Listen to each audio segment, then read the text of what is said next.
Hello, everyone. This is Tiffany Bryant Jackson, the Education Manager here at Three Bone. And I'm here today to talk to our community partner for Jaja's African Hair Braiding.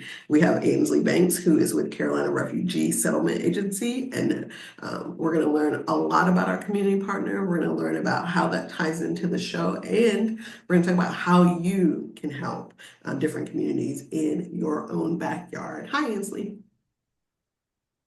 Hi, thank you for having me. I appreciate it. You're welcome. Tell us a little bit about your role and then tell us overall about your org. Sure.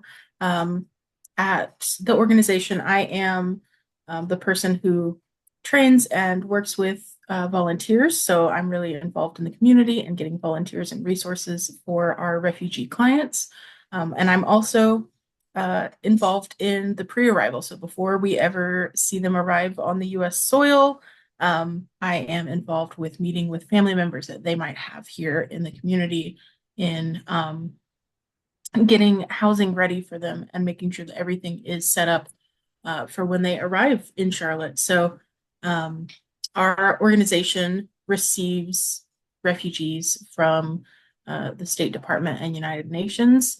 And as soon as they arrive on US soil, day one, we pick them up at the airport and we are working to get them started over in the United States after they have had to flee persecution, war, or violence.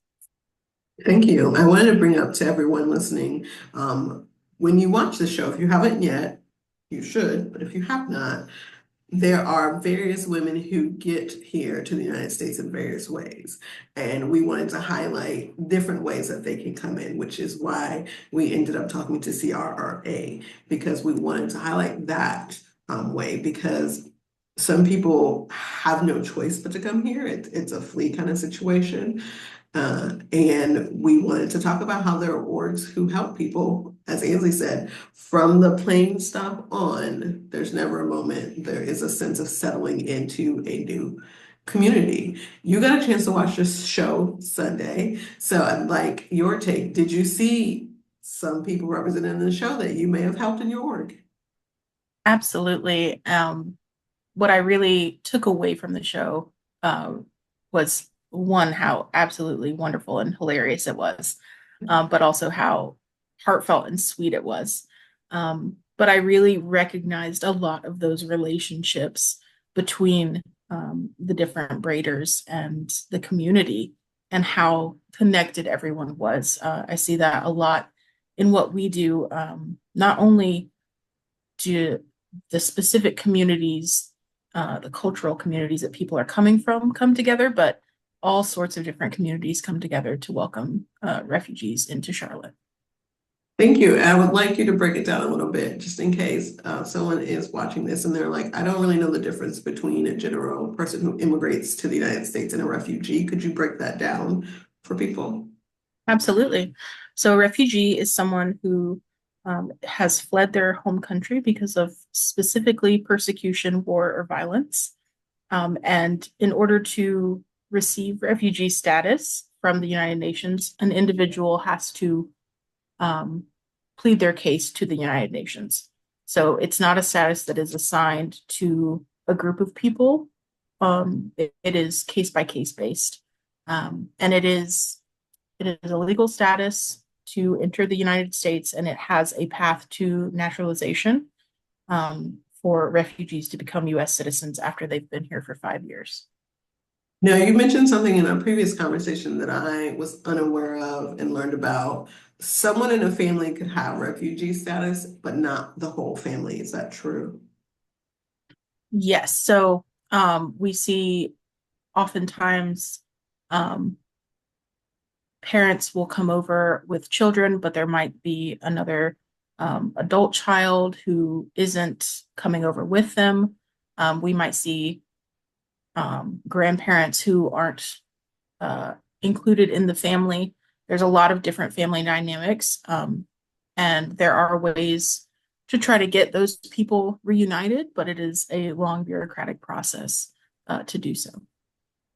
Now, you mentioned that you work with families up to 5 years. Can you talk about some of the specific programs you guys have for families? Yeah, absolutely.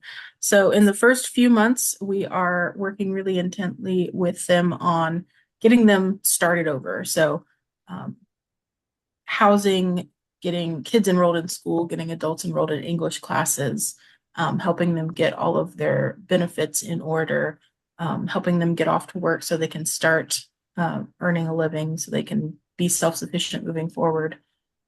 We have medical case management to help with those more serious medical needs, uh, assistance with filing petitions to bring over family members.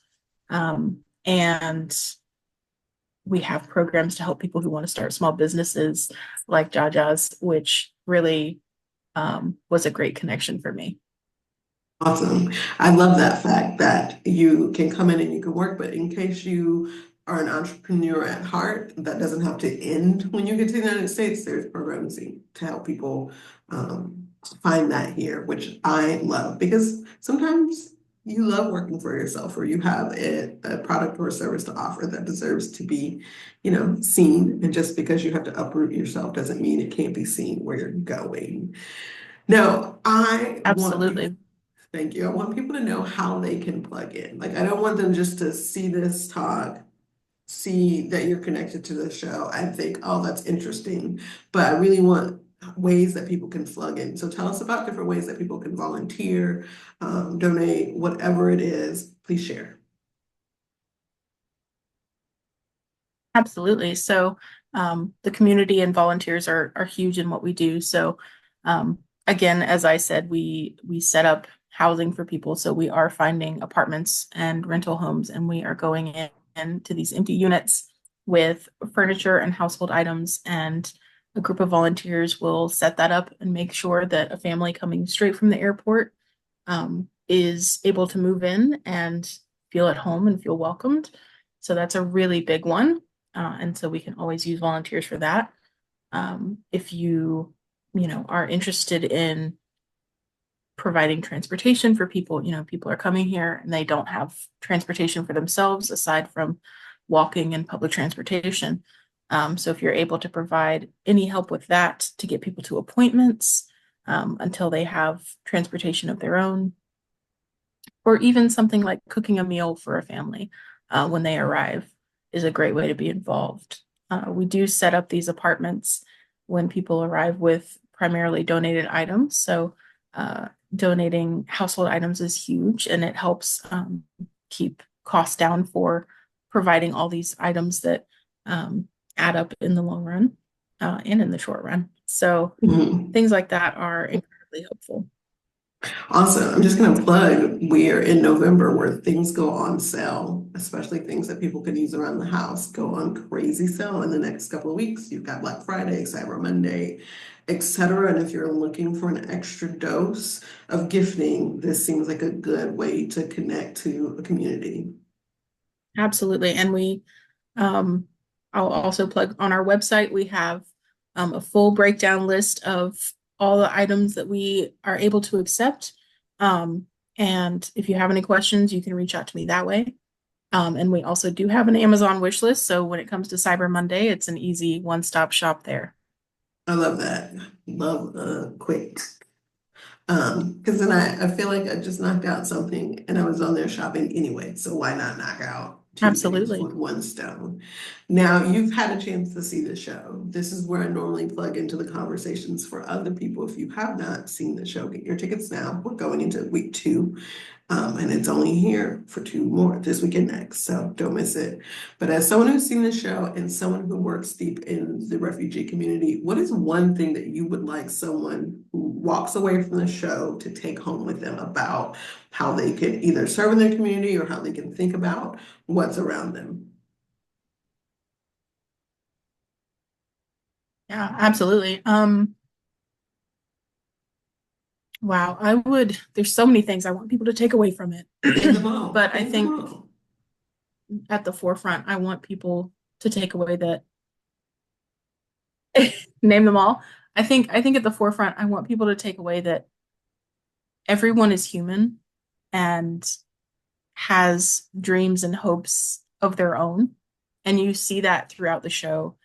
with the different dreams that people have. And I don't want to spoil anything, but um, what people are striving for.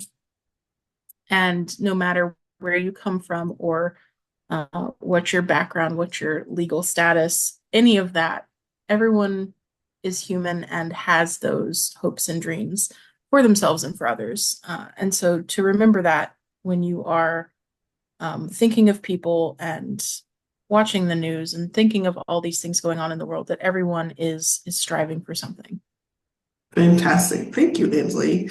I'm gonna put here, Ainsley has offered communication. If you want to dig in more past the website, please do. If you have questions for us, or you're like, I'm watching this and I might not be able to get over to them, can I drop something off to you guys at Free Phone? You sure can. We'll be happy to drop it off to our community partner as well. So if you're already coming to the show and you're like, well, I've picked up these new things, feel free to check in with one of our team members. We're always at the show, and we will make sure it gets over to our community partner.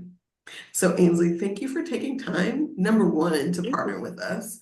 This is an example of their communities in your own backyard. We are a Charlotte-based company with Charlotte-based partners, and that means everything that you see happening while this play may be set in New York, it is also happening in your city. So please take some time and engage with our community partner, learn more, and talk about it to your family and friends, because they may not have known some information today about what it takes to come in as a refugee to North Carolina.